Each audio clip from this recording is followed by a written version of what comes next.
بسم اللہ الرحمن الرحیم۔ اس لیے رسول اللہ صلی اللہ علیہ وسلم نے مسلمانوں کا مسلمانوں پر بنیادی حق جب بیان کیا ہے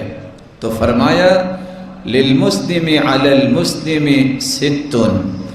ایک مسلمان کے دوسرے مسلمان پر بنیادی طور پر 6 حق ہیں۔ سب سے پہلا حق اذا لقیتہ فسلم علیہ، جب ملاقات کرو تو مسلمان بھائی سے تو سلام کہو، اور دوسری روایت کے لفظ ہیں رد السلام، کوئی سلام کہہ دے تو اس کا جواب دینا، یہ ایک بنیادی حق ہے۔ جس شخص کے اندر عصبیت، تعصب، بغض اور حسد، انارگی اور انتقام کی آگ بھڑکتی ہے اور وہ کسی کو سلام کرنا پسند نہیں کرتا، یا کوئی سلام کہہ دے تو جواب دینا پسند نہیں کرتا، اس کا مطلب ہے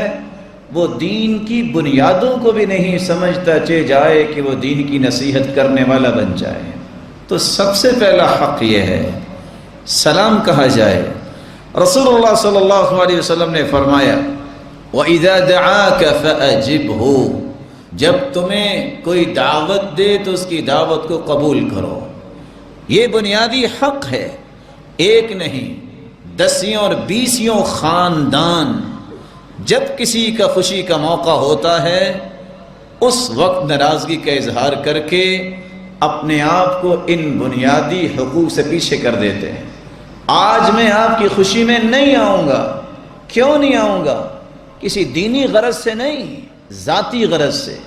کاش دینی غرض ہو تو بہت اچھا، جیسا کہ عبداللہ ابن عمر رضی اللہ تعالیٰ عنہ فرماتے ہیں اللہ کے رسول صلی اللہ علیہ وسلم کو دعوت دی گئی کہ ختنے کرنے ہیں بچوں کے، آپ نے بات سننا پسند نہیں کی۔ دعوت پہ جانا تو دور کی بات ہے، آپ نے بات سننا پسند نہیں کی، یہ کوئی دعوت نہیں ہے۔ رسول اللہ صلی اللہ علیہ وسلم نے فرمایا مسلمان کا بنیادی حق یہ ہے کوئی دعوت دے اس کی دعوت کو قبول کرو، اگر تمہارے پاس شرعی عذر ہے معذرت کر لو، اگر تم روزے دار ہو نفلی روزہ رکھا ہے تو مسلمان کی دعوت پہ افطار کر سکتے ہو، اگر نہیں کرنا چاہتے فلیصلی علیہ تو تم اس کو دعا دے کے واپس آ جاؤ۔ رسول اللہ صلی اللہ علیہ وسلم نے تیسری بات سمجھائی وَإِذَا اسْتَنصَحَكَ فَانصَحْ لَهُ، مسلمان کا بنیادی حق ہے کہ وہ جب کوئی اس سے نصیحت طلب کرے تو اسے نصیحت کرنی چاہیے، کوئی رائے طلب کرے رائے دینی چاہیے، کوئی مشورہ طلب کرے تو صحیح مشورہ دینا چاہیے۔ رسول اللہ صلی اللہ علیہ وسلم نے چوتھی بات بیان کی وَإِذَا عَطِسَ فَحَمِدَ اللَّهَ فَشَمِّتْهُ، جب تم میں سے کسی کو چھینک آئے اور وہ الحمدللہ کہہ دے تو ایک مسلمان کو یرحمک اللہ کہنا یہ اس کا بنیادی حق ہے۔ رسول اللہ صلی اللہ علیہ وسلم نے فرمایا وَإِذَا مَرِضَ فَعُدْهُ، پانچواں حق یہ ہے مسلمان کا مسلمان پر جب وہ بیمار ہو جائے تو اس کی تیمارداری کرے۔ اس کی تیمارداری کرنے کا اجر کیا ملے گا؟ اگر صبح کے وقت اس نے تیمارداری کی ہے جب تک سورج غروب نہیں ہو جاتا 70,000 فرشتے اس کی بخشش کی دعاؤں میں مقرر کر دیے جاتے ہیں، اور اگر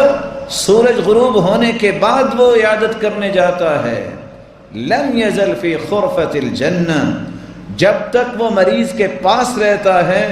وہ جنت کے باغیچے میں رہتا ہے جب تک کہ واپس نہیں آ جاتا، اور جب تک سورج نکل نہیں آتا 70,000 فرشتے اس کی بخشش کی دعائیں کرتے رہتے ہیں۔ رسول اللہ صلی اللہ علیہ وسلم نے فرمایا چھٹا اس کا حق یہ ہے وَإِذَا مَاتَ فَاتَّبِعْهُ، جب اللہ کے پاس وہ چلا جائے تو پھر اس کا جنازہ پڑھے۔